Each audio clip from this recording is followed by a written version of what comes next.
sí, presentamos de manera oficial a nuestros invitados. Tomamos aire porque están bastante largos sus cargos.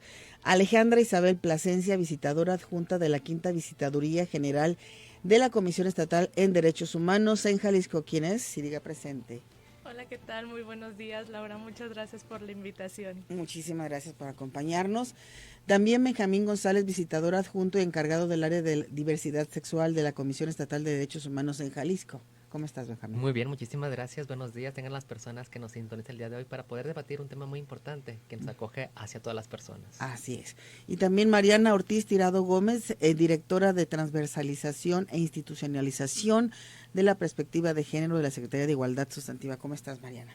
Hola, Laura, muy bien, muchas gracias. Salió muy bien el nombre del cargo, ¿eh? Es un gran reto. Muchas gracias. No, son 3, qué barbaridad, pero bueno, ya vas agarrando callito aquí.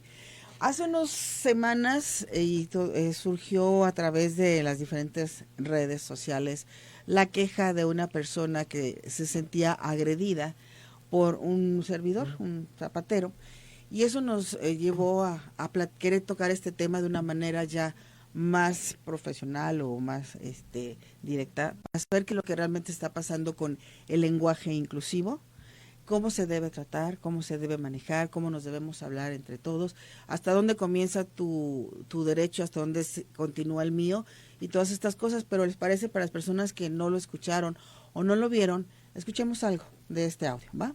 Claro que sí. Yo te estoy atendiendo como negocio, no traes la nota, bueno, te ofendes porque no traes la nota. ¿Se quiere quedar mis botas entonces? No, te las están... ¿Me va a dar mis botas? Todo el servicio como negocio, claro que sí. Porque... no pongas palabras en mi boca que yo no estoy... Si no, se van a tener que llamar a la policía, ¿eh? Háblale. Voy a tener que llamar a la policía. Yo no me estoy negando, pero háblale. Porque usted primero no me está faltando el respeto. No, te estoy me está diciendo él, me está diciendo enojado. No te voy a decir ni él, ni ella, ni tú. ¿Por qué no me dice ella? Negocio. El zapato está pero así, es que eso, necesito la nota. Es que los pronombres son una cosa de respeto, con cualquier persona. Con cualquier persona. Mi trabajo, con cualquier persona. Usted no le falta el respeto a nadie más. A nadie. Usted no le falta el respeto a nadie más que a mí. Claro. ¿Y por qué? Porque tú te sientes respetado. No, otra vez lo está haciendo. Otra vez lo está haciendo. Trae a la Guardia Nacional, de favor, porque este joven está ahorita filmando sin mi consentimiento. Voy a llamar a la policía porque me está faltando el respeto a esta persona. Me está faltando el respeto. Bueno, esto es parte del video que presentó esta persona, se me fue el nombre de quién, este muchacho o muchacha, de que se sentía incómodo porque el zapatero no le hablaba con el pronombre de él, ella, y bueno, se entraron en una discusión. Entonces me gustaría que empezáramos por qué es el lenguaje inclusivo. ¿Qué me puede platicar qué es el lenguaje inclusivo? Según la ONU, desde 1970 se empezó a hablar de este lenguaje inclusivo, en donde se decía que tenía que incluir a hombres y mujeres dentro de las oraciones, presentaciones o la forma de hablarle a las personas. Pero ¿cómo ha ido creciendo este concepto de lenguaje inclusivo? ¿Quién? A ver. Ok, Alejandra. muchísimas gracias. Gracias, Laura.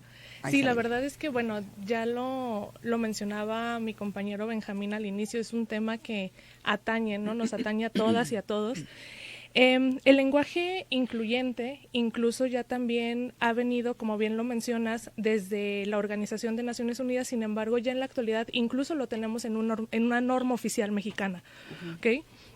En términos generales, el lenguaje incluyente tiene que ver mucho con esta forma de utilizarse para dirigirse a todas las expresiones o a las diversas identidades culturales, ¿no? Entonces, con ello englobamos todo lo que es la dignidad, englobamos lo que es la dignidad y el respeto de todas o sea, de todas las personas, ¿no? Entonces, esto es muy importante que lo dejamos como muy bien delimitado, que es sin importar la condición humana, ¿ok? Entonces, es muy importante dejar como muy en claro que este lenguaje es hacia esta parte de dejar las diferencias de lado, ¿ok? O sea, debemos de dejar toda esta parte de lo que nos diferencia en las representaciones sociales, ¿no? Benjamín. Toda esta narrativa que bien se señala, debemos de precisar algo muy importante. ¿Qué es el lenguaje? Para, en un segundo momento, hablar qué es inclusión. Y para verificar la observancia, qué es lo correcto, hablar de un lenguaje inclusivo o un lenguaje neutral.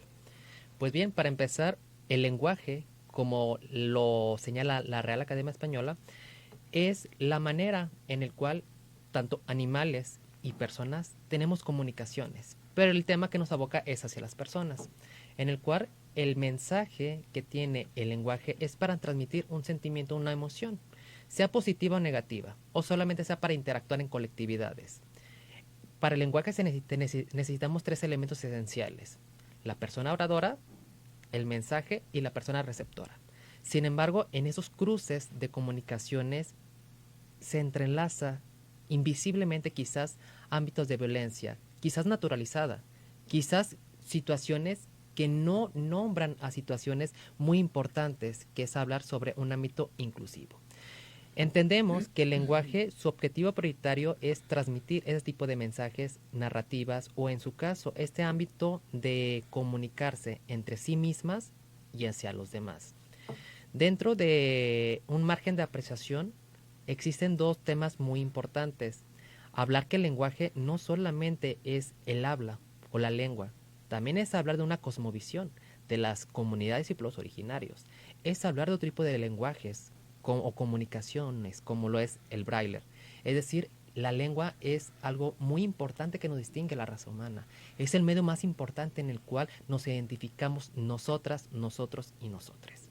El lenguaje inclusivo, su nombre lo advierte, es hablar de cada una de las identidades, expresiones, orientaciones o rasgos biológicos. En pocas palabras, es hablar a cada quien cómo se puede identificar, obviamente bajo una perspectiva en materia de identidad sexual.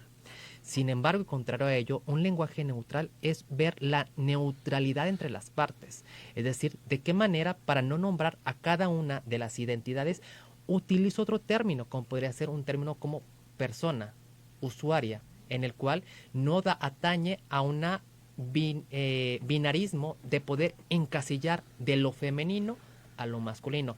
Sabemos que existen quizás palabras que la Real Academia anteriormente precisaba de masculino neutro. Sin embargo, también debemos de hacer énfasis que en ocasiones es de vital importancia nombrar a cada una de esas identidades y expresiones. Por ello, entonces, bajo el lenguaje inclusivo es en un primer momento hablar y darle vida, nombre y voz a cada una de las personas. El cómo se identifican, el cómo ellas se perciben y sobre todo mente a ello algo muy prioritario, que es hablar de un lenguaje universal. Y este lenguaje universal es hablar de derechos humanos, de tratar a cada quien con dignidad humana. Tenemos que hacer una pausa comercial, pero regresamos. Te recuerdo que hoy estamos hablando de la inclusión en el lenguaje inclusivo, y tu opinión la puedes poner o compartir con nosotros a través de nuestro WhatsApp 33 18 80 76 41. Regresamos. Las voces de Cara a Cara.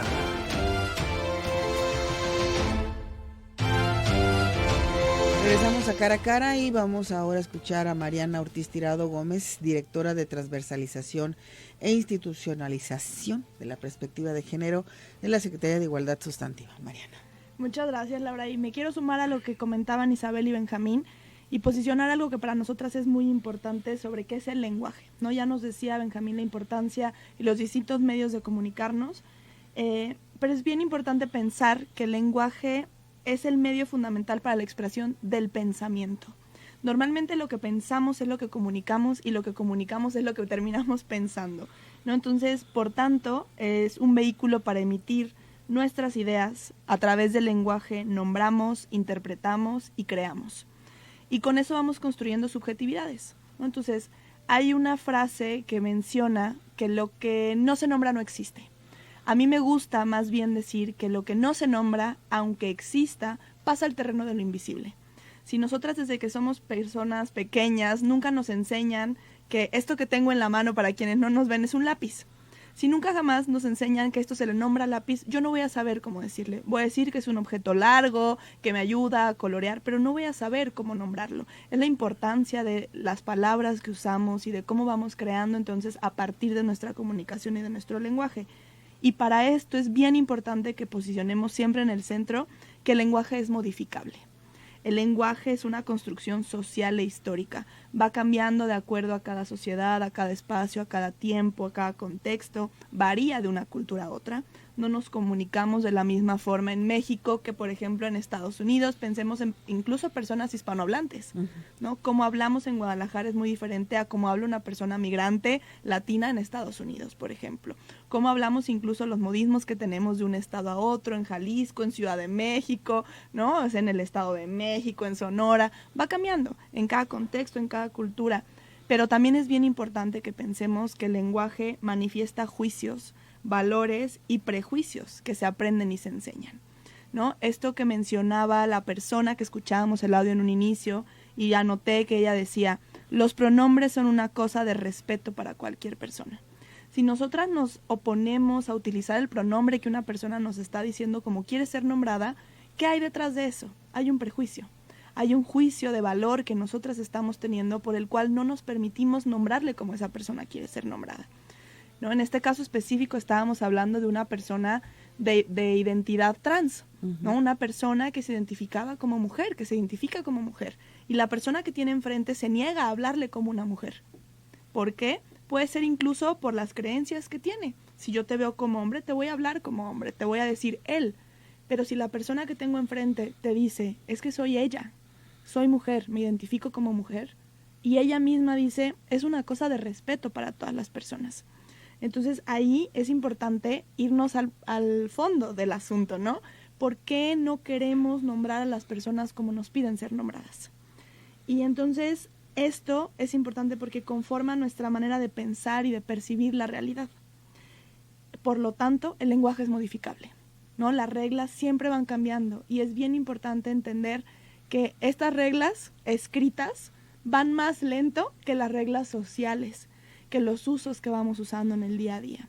Y entonces el visibilizar, el nombrar, yo siempre digo, no nos cuesta nada modificar nuestra forma de hablar si en el centro está la dignificación de otra persona, ¿no? Cuando hablamos del lenguaje incluyente, bien decía Benjamín, es poder nombrar, poder poner en el centro de la conversación, en la mesa, a todas las personas, todas las identidades, sean sexogenéricas, sean de orígenes, de pueblos originarios, cualquier tipo de expresión, lo que está en el centro es la reivindicación de derechos.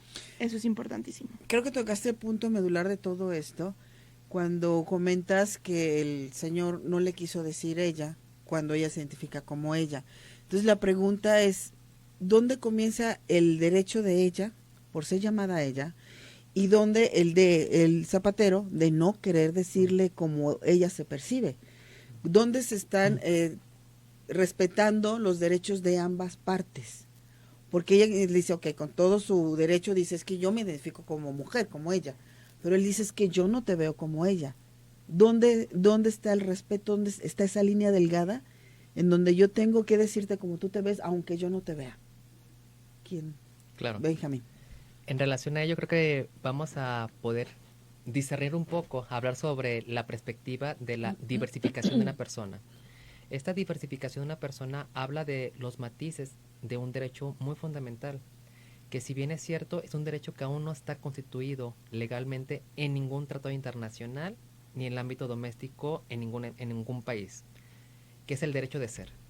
¿Qué es el derecho de ser? De entender y asimilar quién soy yo, para conforme a ello, este derecho de ser sea la matriz de mis demás derechos humanos. Acércate al micrófono porque luego no te escuchamos bien.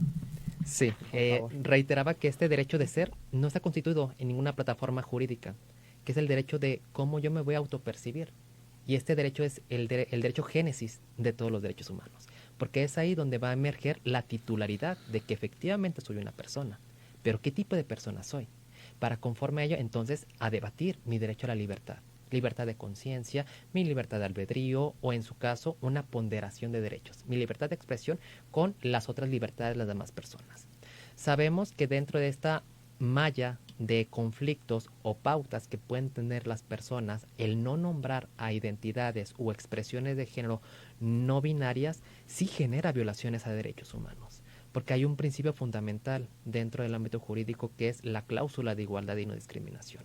Y esta cláusula de igualdad y no discriminación, conocida también como el principio de igualdad y no discriminación, está tipificado en el artículo 1 constitucional, párrafo 5, y establece que está prohibido la discriminación por preferencias sexuales o, en su caso, por género. Que lo correcto no es hablar de preferencias. Es ahí donde nuevamente hacemos énfasis de la falta de las narrativas violentas institucionalizadas dentro de los marcos jurídicos, en el cual lo correcto es hablar de orientaciones sexuales. Y es por ello, creo que la importancia de este debate, hablar de la importancia de no solamente las narrativas verbales, sino también en las escritas y en las jurídicas, que debemos de tropicalizar cada una de las identidades y las palabras apropiadas y correctas para, conforme a ello, erradicar este tipo de violencias. Sabemos que en ocasiones este tipo de comentarios, sean discriminatorios, sean evasivos de derechos, sean violaciones a derechos humanos, en ocasiones son tan naturalizados que pasan desapercibidos al ojo de todas las personas. Pero al ojo de las personas que pertenecemos a grupos en situación de vulnerabilidad, lo percibimos, lo sentimos, lo vivimos de acuerdo a nuestras experiencias. Y es por ello que entonces entra la corresponsabilidad entre las partes de respetar los pronombres de una persona en el cual ya te está manifestando un sentir. Ya entonces ahora la carga de esta obligación le corresponde a la otra persona, el dar cumplimiento al respeto del pronombre en el cual se identifica una persona, o en su caso estar nuevamente ejecutando un posible acto de discriminación al momento de no hacer una introspección propia de sí misma para analizar el sentido del por qué le cuesta trabajo el poder cambiar un pronombre, o en su caso tratar a una persona con dignidad humana. ¿Cuál es el contexto? Es que no encasillas tu expresión de género a tu ámbito corporal.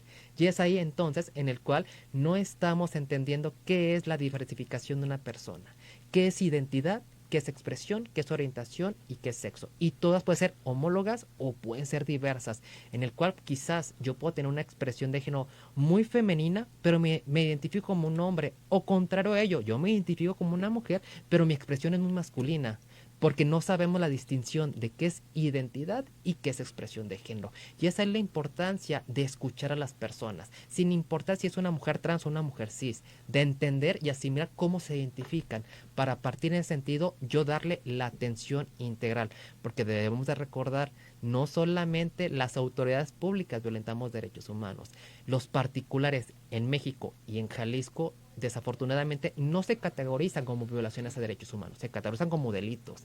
Y ya en el Código Penal, en el artículo 202 bis, se señalan los delitos en contra de la dignidad humana, en el cual puede ser susceptible a una acción penal que el agente del Ministerio Público puede en su caso investigar y el acreditar si efectivamente estamos en presencia o no de un acto violento hacia poblaciones diversas. Por ejemplo, siempre ha existido las personas... Uy, qué rápido, tengo que hacer una pausa. Regresamos. Las voces de Cara a Cara.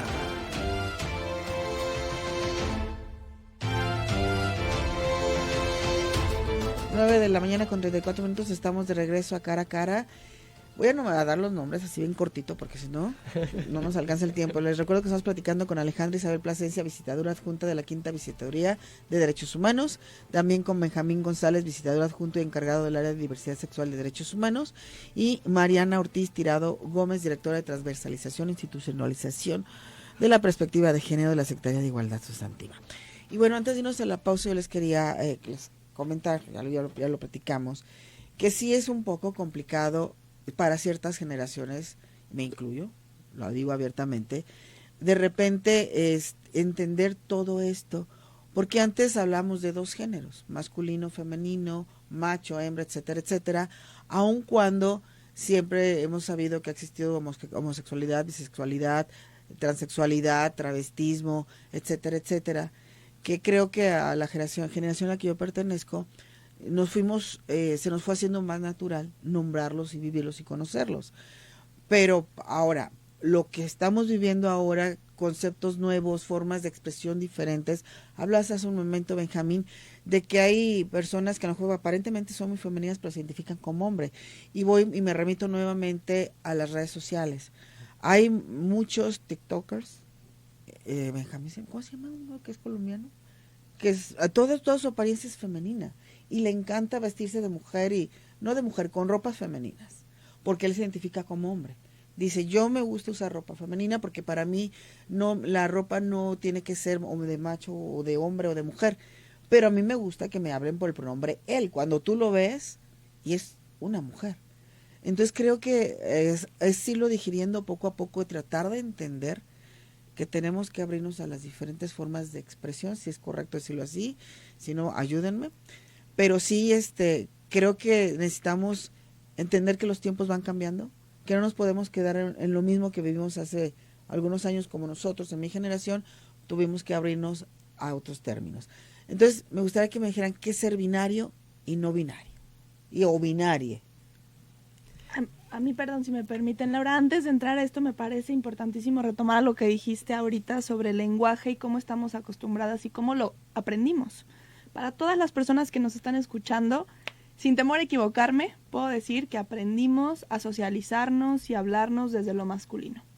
Desde que somos personas muy pequeñas en la escuela nos dicen, todos al recreo, todos niños, levántense, vamos a formarnos. Y ahí estamos incluidas todas las personas, ¿no? Sí. Y entonces el ir cambiando este chip, el ir nombrándonos, tiene que ver con una reivindicación de quién soy yo. Quise tomar esto antes de entrar al binario, no binario, porque creo que aquí podemos abrir un poco a debate también de las personas que nos están escuchando, pero me parece importantísimo que pongamos en la mesa lo que nos trajo aquí, que es el lenguaje y el cómo nos estamos comunicando. Entonces, si yo desde que crecí, desde que estoy en la escuela, desde que era una persona muy chiquita me decían, niños, vénganse, vámonos todos, y así me identifiqué, llega un momento en la vida en el que habemos personas que nos empezamos a cuestionar, ¿por qué yo entro en niños si yo soy una niña? ¿Por qué la maestra no dice, niños y niñas, vámonos al patio del recreo? Ahora tenemos otra complejidad más, que también son les niñes, ¿no? Quienes entramos a esto del no binario, quienes no se identifican como niño o como niña, ¿no? Y que tiene que ver con otra construcción del sexo y del género en nuestra sociedad. Pero entonces, empecemos a cuestionarnos. ¿Nos va a costar trabajo? Sí. ¿Nos va a costar incluso el detenernos a pensar y luego hablar? También. El poder yo tomarme un tiempo y decir, ok, si yo hablo todos, no estoy incluyendo a todas las personas. Estoy hablando de todos, ¿no? Y entonces el tener el derecho de decir, a mí me gusta que me digan, yo me identifico como mujer, háblame en femenino. Dime, oye, todas, vámonos a comer. Si a mí me dices todos, párense de la mesa, yo no me voy a parar, porque yo no soy un todos, yo soy un todas, ¿no? Pero eso tiene que ver con un ejercicio de reflexión de cómo me identifico yo. Y entonces, retomando esto que nos preguntabas del derecho, de que, bueno, yo no me siento cómoda hablando de todas y todos, porque qué flojera usar dos palabras en lugar de una. Bueno, ok, ¿es mi derecho de libertad de expresión? Sí, pero que esté en el centro del otro derecho de la persona, su dignidad humana y su identificación. ¿Qué me cuesta más a mí? ¿Usar dos palabras y negarle la determinación y la identificación a otra persona? ¿O simplemente, a lo mejor si me tardo un poquito más, cuando lo escribo más letras, cuando lo hablo gasto un poco más de saliva, pero estoy poniendo en el centro la identidad de otra persona, ¿no? Y entonces ahí podemos volver a esto que decíamos, que es, tomémonos un tiempo para reflexionar, todas las personas que nos están escuchando, de decir, cuando yo estoy enfrente a otra persona, preguntarle, ¿cómo quieres que te nombre? Así como le preguntamos, ¿cómo te llamas? Si yo te pregunto a ti cómo te llamas y te digo, Laura, pues te estoy hablando por tu nombre. Yo no voy a llegar, me voy a sentar aquí y te voy a decir, Lucía. Ay, es que nos pasa, nos confundimos, pero decimos, oye, yo no soy Lucía, soy Laura. Nos tomamos el tiempo de decir, nómbrame como me llamo, pues también nómbrame como me identifico, ¿no? Y no me cuesta hacerlo y es un tema de visibilización. Y este no es un anuncio pagado, pero hay un libro de una escritora mexicana de Aguascalientes que se llama Dalia de la Cerda. El libro se llama Desde los Hulos, lo he estado leyendo. Y ella cita, y se los quería compartir aquí, porque creo que es justo en el centro de lo que estamos discutiendo, ¿no? Ella cita a Michelle Haimoff y dice, las mujeres negras se despiertan por la mañana, se miran en el espejo y ven mujeres negras. Las mujeres blancas se despiertan por la mañana, se miran en el espejo y ven a las mujeres. Los hombres blancos se miran en el espejo y ven a la humanidad. qué importante y poderosa es esta cita, ¿no? O sea, cómo tú, como te ves, te identificas y aprendes a nombrar. Si siempre hemos estado incluidas en el discurso, no nos vamos a tomar el tiempo de reflexionar y de decir, yo no te estoy discriminando conforme hablo porque yo te estoy incluyendo. Claro, a mí nunca me han discriminado. Yo soy un hombre blanco que me mira en el espejo y que veo a la humanidad. Porque siempre he tenido todos los derechos, siempre he estado en las mesas, siempre me han nombrado, siempre dijeron todos, vámonos al recreo. Una mujer blanca te mira en el espejo y partimos del privilegio y vemos a todas las mujeres porque creemos que todas somos iguales, que todas tenemos las mismas condiciones. Una mujer negra se ve en el espejo y ve a una mujer negra porque no vive en las mismas condiciones, porque no tienen los mismos derechos, porque has vivido un montón de discriminaciones, estas matrices de opresión que le llamamos técnicamente.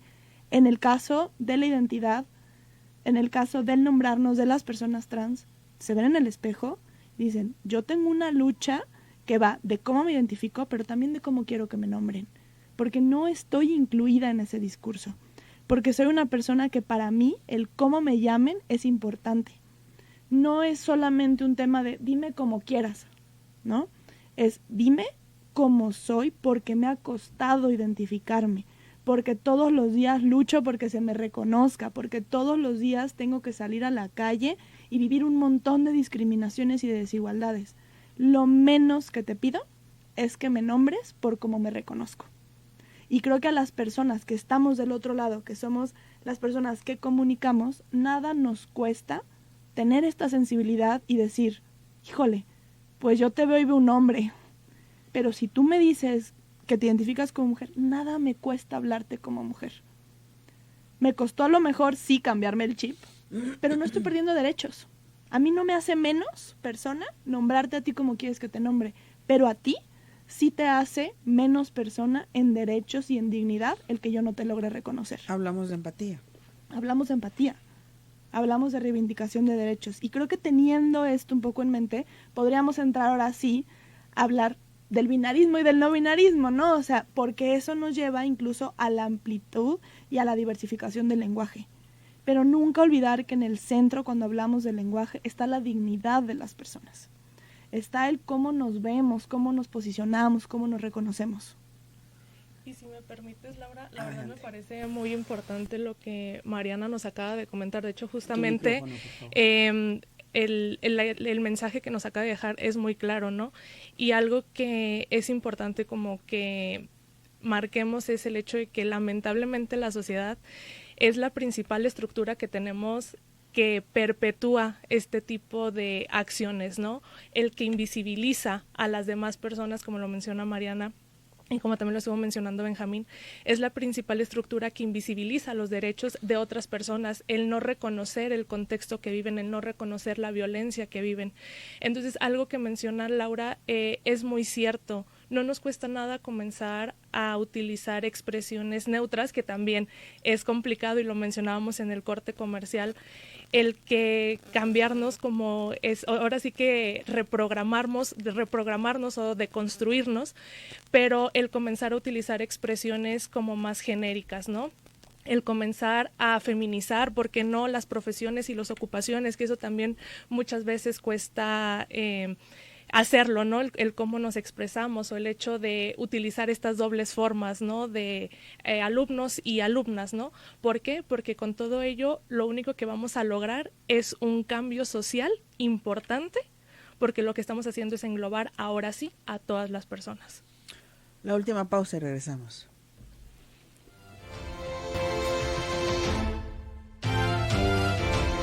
Estamos de regreso en el último bloque de Cara a Cara. Y quiero hacer extensivo lo que comentábamos durante la pausa. Sí es importante el respeto que nos tengamos como seres humanos, creo que es la base de todo esto, y que aprendamos que cada quien vamos caminando diferente en un mismo camino.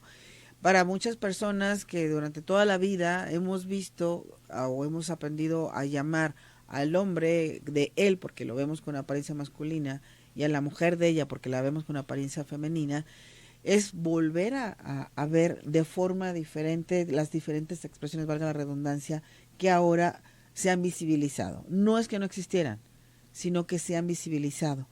Y creo que es cuestión de tenernos, no sé si les diría sea correcto, paciencia para que los dos podamos caminar, que si yo en un momento dado a ti te digo él, cuando tú te identificas como ella, y tú me dices, ¿sabes qué? Es que yo no me identifico como él, dime ella, ok, dame chance de entenderte, pero no entrar en conflicto, porque creo que esa es la parte medular. No tenemos por qué enojarnos, ni violentarnos, ni llegar a un problema porque no nos entendimos en este momento. Creo que todos tenemos diferente forma o diferente tiempo para asimilar las cosas. Entonces, qué padre que todos cambiáramos al mismo tiempo los chips y dijéramos, bueno, ahora todos nos vamos a hablar así. No, pero creo que todos tenemos diferente forma de entender, de razonar las cosas. Benjamín. De hecho, un tema muy importante es que las personas que integramos la población LGBTQ+, nos ha costado mucho trabajo el reconocernos en el propio espejo. Uh-huh. Por tanto, es aún más esta empatía, si le queremos decir, a personas que son ajenas a ese tipo de vulneraciones o de identidades diversas.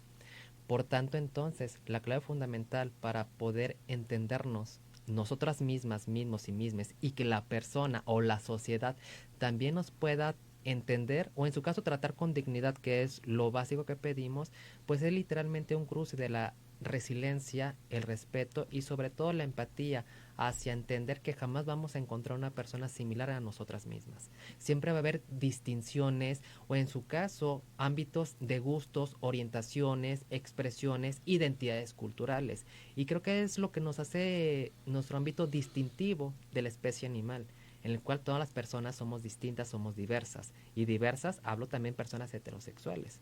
Conforme a ello y también intentando como rescatar el tema y a la pregunta que dejas en el aire de una persona no binaria, ¿cómo se puede identificar? Es algo muy sencillo, porque vamos a partir no de un pensamiento, del cómo yo quiero que me digan. No, todo tiene una metodología, todo tiene un ámbito científico y sociológico. Para ello es hablar de lo que es el género.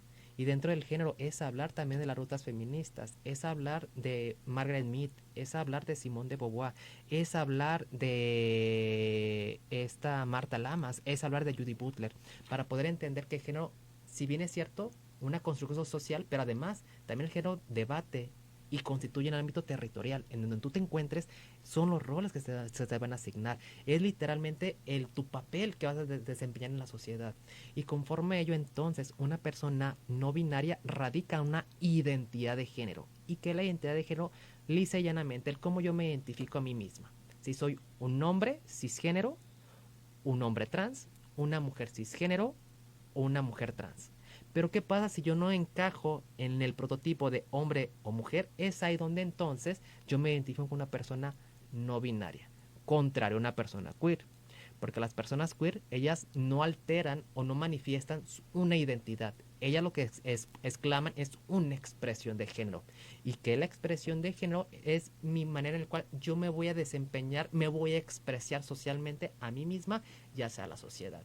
Si mi expresión va a ser femenina, masculina, andrógina o inclusive una persona queer, de una expresión de género. Son como las dos distinciones entre una persona no binaria a una persona queer. Identidad y expresión de género. Ok. Alejandra. Bueno, aquí en este sentido de lo que ahorita comentaba Benjamín, y sí, reiterando lo que comentábamos hace un momento, esta parte, ¿no?, de los cambios sociales no va a ser sencillo, no va a ser de un día para otro, ¿qué más quisiéramos?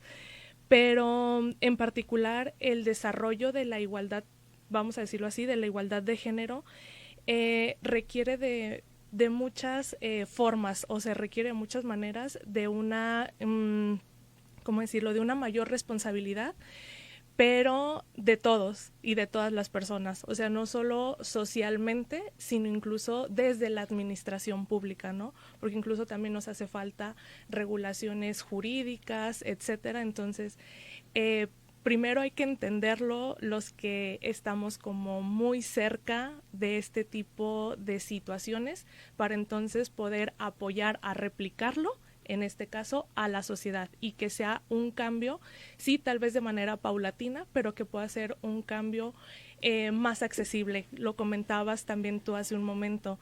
Si queremos imponer, creo que así no vamos a conseguir nada. Entonces, pues bueno, hay que comenzar por las personas que estamos de este lado, comenzar a entenderlo, ver como las mejores maneras de poderlo transmitir o replicar hacia la sociedad. Mariana. Muchas gracias. Sabiendo que el tiempo apremia y que casi terminamos con este programa por el día de hoy, a mí me gustaría que para las personas que nos escuchan, dejar muy clara un par de ideas. La primera es que si bien el lenguaje puede reforzar injusticias, discriminación y estereotipos, como es este caso y lo que hemos estado hablando, también puede contribuir a lograr la igualdad. No se trata de una herramienta inerte. El lenguaje no está escrito en piedra, va evolucionando y va cambiando, no es una herramienta ya acabada, ¿no? Estamos hablando que es una energía en permanente transformación que evoluciona para responder a las necesidades de la sociedad que lo utiliza. Y entonces el uso sexista y discriminatorio del lenguaje limita y fragmenta a las personas. No hay desarrollo de la humanidad posible a través del lenguaje excluyente.